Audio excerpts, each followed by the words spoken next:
abnormal increase in the frequency and liquidity of the stool. Okay, and WHO has given its own criteria. So let's begin our class. Okay. Diarrhea is not a disease, but symptom of some other problem characterized by either more frequent bowel movement that we have already told, or watery in nature or texture. It is very thin and watery. And in Greek, it has got meaning. Dia means through and rei means flow or run. Okay. According to World Health Organization, diarrhea means 3 or more than 3 loose or watery stool in 24-hour time period. Okay. It is abnormal condition and there is increase in frequency and the consistency of the stool is very liquidy. That is more content in the stool. So what are the main factors that cause diarrhea? There is increased GI motility. Okay, when intestine they contract and move, then intestinal content they move out very rapidly. One of the causes that, and the decreased intestinal ability to absorb water from stool. These are various pathological conditions. And the third one would be decreased intestinal secretion of the intestinal content. Okay, these 3 points you must understand. So what causes diarrhea? Sometimes diet, sometimes genetic disorder, infection, drug-induced, stress like inflammatory bowel disease, and some anxiety also people get diarrhea. That is, it's acute only, not chronic. And in diet, eating something that is difficult to digest. Okay, genetic means lactase deficiency. So these are the causes of diarrhea. So how we treat such condition? There are 3 modalities. First and important one is treatment of fluid depletion. That is through giving oral rehydration solution, or we can call it electrolytes like Electrobion, Jivanjal, you know. These are such fluid depletion replacement is the main modality, because these ORS they balance the electrolytes and they deplete the hypovolemic shock and replenish the fluid loss inside the body. And maintenance of nutrition, we should not starve the patient who are having diarrhea. And drug therapy, if it is caused due to some kind of infection, then only this fluid replacement is not adequate. So we need to add some drug also. Okay.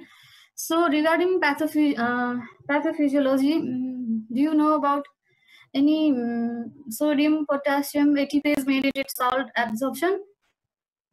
Okay, there are various such mechanisms through which electrolytes are absorbed. Okay, in jejunum and ileum also such fluid and fluid electrolytes are absorbed. But the main in severe cases of diarrhea also, there is sodium glucose co-transport. Okay, in one absorption of 1 molecule of glucose, 1 molecule of sodium is transported inside the body. In this is the only mechanism of electrolyte transport that is intact even in the case of severe diarrhea. Okay, in book also you can go through this. So this ORS or oral rehydration solution, they act through this way. So you should focus mainly on this only. So how do we give such ORS rehydration therapy? It determined according to the fluid loss. Okay, if it is mild, that is 5 to 7% body weight loss. Okay, if mild fluid loss, then we give orally. Okay, and in there are 2 modalities. Okay, through oral and through intravenous. And we can give oral route through oral route only in the case of mild and moderate fluid loss. Okay, mild means there is fluid loss of 5 to 7% of the body weight, and in moderate fluid loss, that is 7.5 to 10% body weight. In this condition, we can give such ORS through by mixing that solution in 1 liter of water and giving sips each time the patient passes stool. Okay, through an intravenous route, it comes in the form of ringer lactate or NaCl intravenous fluid. Okay, and this oral rehydration it's not helpful when there is fluid loss of more than 10% of body weight, or the patient is persistently vomiting, or he is too weak, okay, then in condition like this, intravenous rehydration is needed. So to prepare such ORS, there is one packet readily available in the market. So we should wash our hands properly with soap and water. Then there should be 1 liter of boiled, then cool water. Then pour the content inside that boiled water. Then we should consume it within 24 hours. And according to the passage of stool, we should give frequently as soon as the patient passes the stool. Okay. So this history is very interesting. It was first developed in the 1950s, okay, and it was formulated to minor iron lost in stool only. So to reach this formula, this ORS, it has WHO has World Health Organization has invested more than 20 years in different developing countries so as to come up with the exact amount of electrolytes, how much to add, how much electrolytes should be in there, so that so that it is effective and patient gets rehydrated. Okay. So we can see this. It was in Bangladesh also. Such doctors had come up with such formula. Then we call it Dhaka fluid also. And in Dhaka fluid there is sodium bicarbonate, but these days trisodium citrate is added, because this bicarbonate they form this furfural compound with the glucose. So these days sodium bicarbonate is not added in such ORS. Okay. So WHO estimates that 90% of diarrheal deaths worldwide could be prevented with appropriate treatment with ORS. So this is very important. ORS is life-saving regimen. Then when this saves the lives of patient, then when he or she is stable, then we can further proceed into medication. Okay. First, we have to treat each and every patient with this ORS. Can you understand me, or only I'm talking? Roshan, you there? बुझिरहेको छु, केही बुझ्यो? ORS को importance, यसको history हैन, अनि यसको main question important in exam point of view would be rationale. Okay, principle of ORS is main. You should focus on that, and these points are also equally important. Okay, when to give this orally, when to give this fluid intravenously, this is also important. Ma'am, what is full form of ORS? Oral rehydration solution. Okay. Oral solution. Okay. This is history is very interesting, so I shared here. So principle or rationale of oral rehydration, because to reach this small packet of ORS, they has any G1 jalaru. Roshan, you there? Yes, ma'am. त्यो सम्म आउनलाई doctors and scientists had worked a lot. Okay, so we are focusing on this. It is very important also. So this is very important in exam point of view also. Okay, everybody, you should know it by heart. Okay. ORS should be isotonic or it should be hypotonic. Okay. Do you understand this meaning of isotonic or hypotonic?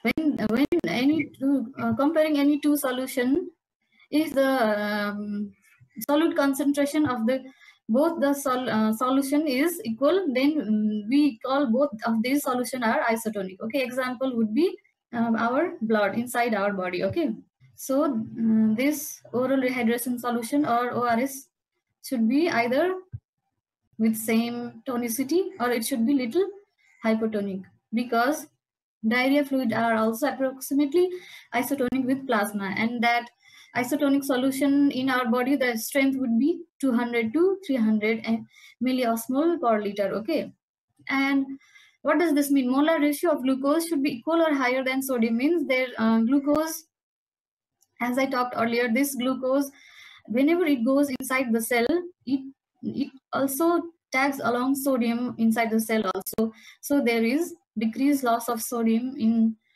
inside the body, and this transport they prevent the patient ending into hyponatremic hypovolemic shock. Okay, so in that condition, glucose is needed as in the form of energy and for this transport mechanism, both purpose. So amount of glucose should be always be higher than the amount of sodium. Okay, this is the second principle.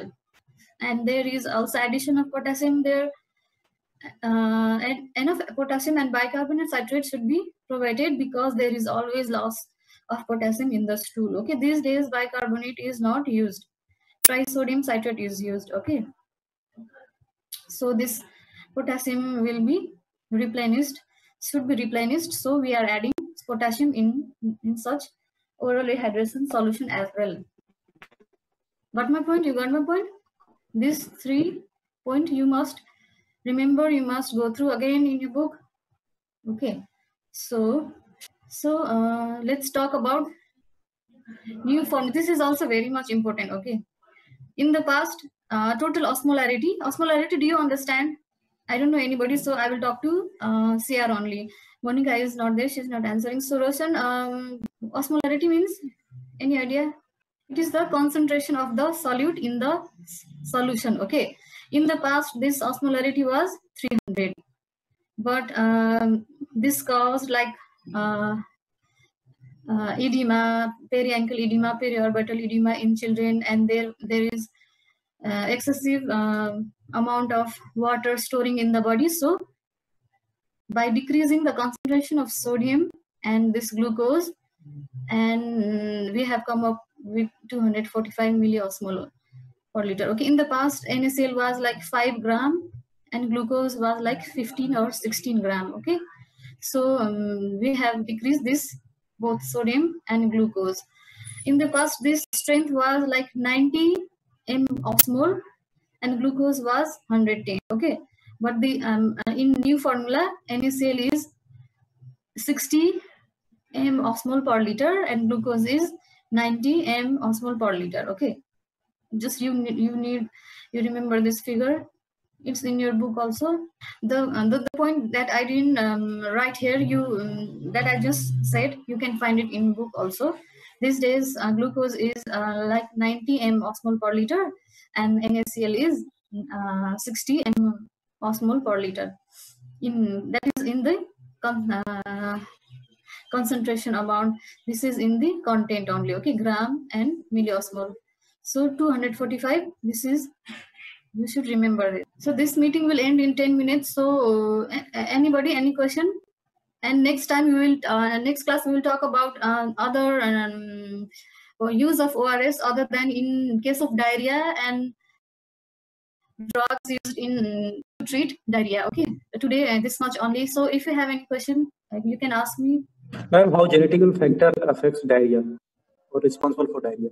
Genetic factor, there is lactase deficiency. We will talk in later in subsequent chapter. This will come, this IBS will come. For the time being, you just need the causes of diarrhea also. Okay, this list will go on and on. For the time being, you just need read this only.